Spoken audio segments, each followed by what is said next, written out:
Voilà. Si vous voulez noter, voici l'ordre des voitures à ce passage-là. Je vais demander à notre ami Henri Carrier et à Vivet s'ils voulaient bien donner un petit coup de caméra sur les tours. Je crois qu'on en est au 8e tour, je n'en suis pas tellement sûr. Il serait gentil de nous renseigner un peu sur les tours. Et voici les numéros des voitures au passage donc au 8e tour. 6, 9, au fur et à mesure d'ailleurs, 6 Graham Hill, 9 Jim Clark, 5 Richie Ginter, 21 John Surtees, 7 Bruce McLaren, 14 Ines Ireland, 4 Dan Gurney, 8 Tony Max, 20 Willy Meres et 10 Trevor Taylor. Voici toutes les voitures qui étaient dans le paquet. Une nouvelle attaque encore. Dans le gazomètre toujours. Et cette fois il est passé. Non. Encore une fois il a pris trop large. Et Graham Hill, non, Graham Hill, je crois qu'on savait la tête. Jim Clark a viré beaucoup trop large. Non, toujours Graham Hill.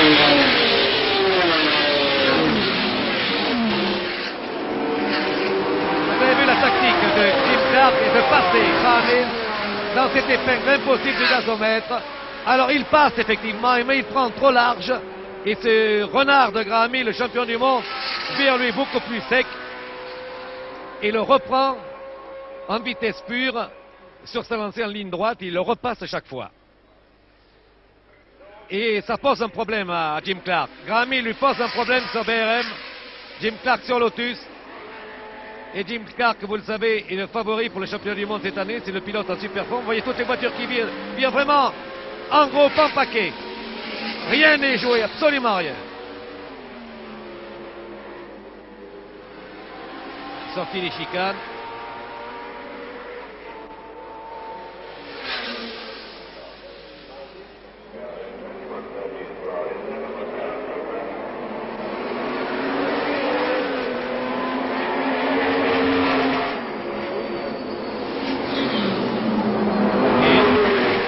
Là, Ginter, Surtees.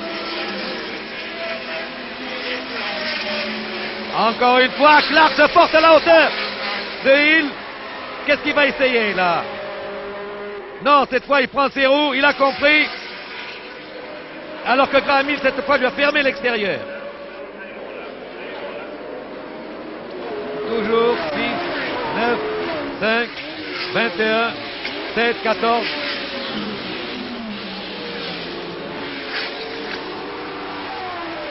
C'est-à-dire que Clark, Graham Hill, John Surtees, Richie Ginter, Ines Ireland, Dan Gurney, Willy Meres, Bruce McLaren, Tony Max et Trevor Taylor sont là.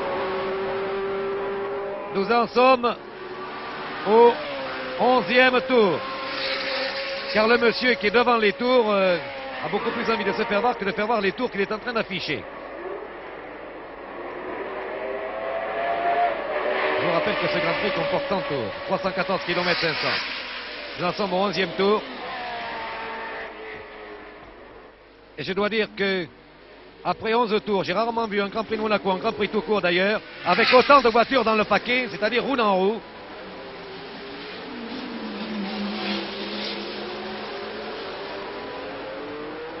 Ça veut dire qu'il y a près de 10 voitures roue en roue.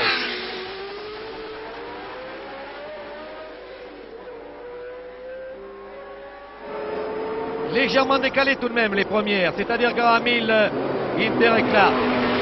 Une cinquantaine de mètres, presque rien, mais c'est tout de même précieux. Clark essaie tout ce qu'il peut, voyez-vous. Et cette fois, je crois qu'il est passé. Oui. Non. Encore. Oh là là là là. Il a quand même redressé. Je ne sais pas s'il est passé, il doit être sur la même ligne. Oui. Non. Toujours derrière lui.